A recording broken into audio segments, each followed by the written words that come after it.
All right, team, our Midline Madness program is certainly ensured to get your midline fired up. We've got 20 minutes for quality of 10 side plank raises on each side, 20 Russian twists, and then 10 Jefferson curls. You're just going to keep moving through those movements with quality for as many rounds as you can in 20 minutes. The first one is the side plank raise. So with the side plank raise, we're going to set up in a way where the top leg is in front. So Ash's right leg is the top leg, so it's slightly in front of the left leg.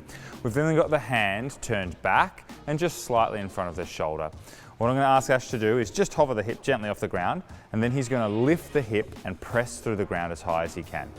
He's trying to come down with control and go all the way to the ground, but not necessarily resting on the ground. You're going to notice a lot of work being done through here, and this is both a combination of lifting the hip and pressing through the arm at the same time. We're looking for 10 repetitions on each side. Now, over time, if you're finding that you are getting quite competent at this, we can level this up by taking your foot and putting it on an object. So now the top foot stays in front, the bottom foot behind, and now we've got more range of motion for the hip on the way down. This requires a really strong press through the ground and to lift the hip aggressively on each side. 10 per side. The next exercise, team, is the Russian twist. This is an exercise where we want you to find some balance and work your trunk for rotation. So Ash is going to set up where he's in somewhat of a hollow, maybe a little bit more upright than you would be for a hollow hold. From there, he's going to reach as far round as he possibly can with control. Notice that the legs are staying straight and staying relatively still. Now you can make this harder by putting an object in your hand and having to rotate with the object. However, if when you put your object in your hand, all you can do is sit really upright like that, we sort of lose some of the benefit of this. So make sure that with whatever object you have, you can get this nice layback position, and that way you'll be engaging your trunk a little bit more. Guys, the last exercise of Midline Madness is the Jefferson curl. This is a wonderful exercise to strengthen and develop some awareness around articulating the spine. What you can do is stand on an object for this to give yourself a little bit more range of motion, but some of you might not need to. You could simply stand on the ground. I'm going to ask Ash to keep his legs locked in this so his knees are not soft, they're fully straight and he's squeezing his quads. Then, vertebrae by vertebrae, he's going to flex at the spine, starting with the chin.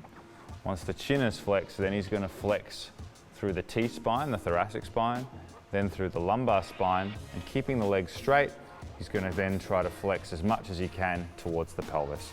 We're going to hold at the bottom, and then we're going to curl up in the opposite direction, starting with the lumbar spine, through the thoracic spine, and then finally with the head. What we're looking for is that each vertebrae moves one at a time.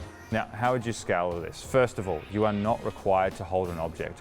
If you haven't done this exercise before, we probably think you should start without an object. And if all you have is a heavy dumbbell or a heavy kettlebell, then don't just pick that up and try and do this exercise with that. Use something lighter, use a book, use something around the house that doesn't weigh 20, 25 kilos if you've never done this before. Second of all, you don't need to stand on an object, so you wouldn't necessarily need to go to the range of motion that Ash is going to. You could simply stand on the ground and hold it at your chest and do the range of motion that makes sense for you. Guys, with this exercise, often people see the back position and think, wait a minute, isn't that the back position that you tell me to avoid when we're doing things like deadlifts? And that would be right, but this isn't a deadlift. The purpose of this exercise is to develop some strength and awareness through flexing and extending your spine. Your spine is meant to do those movements. So provided that the volume, the intensity, and the frequency is appropriate, this is actually an exercise that will help strengthen your back and help you for things like deadlifts. All right, guys, enjoy. Fuck yeah. Fuck yeah.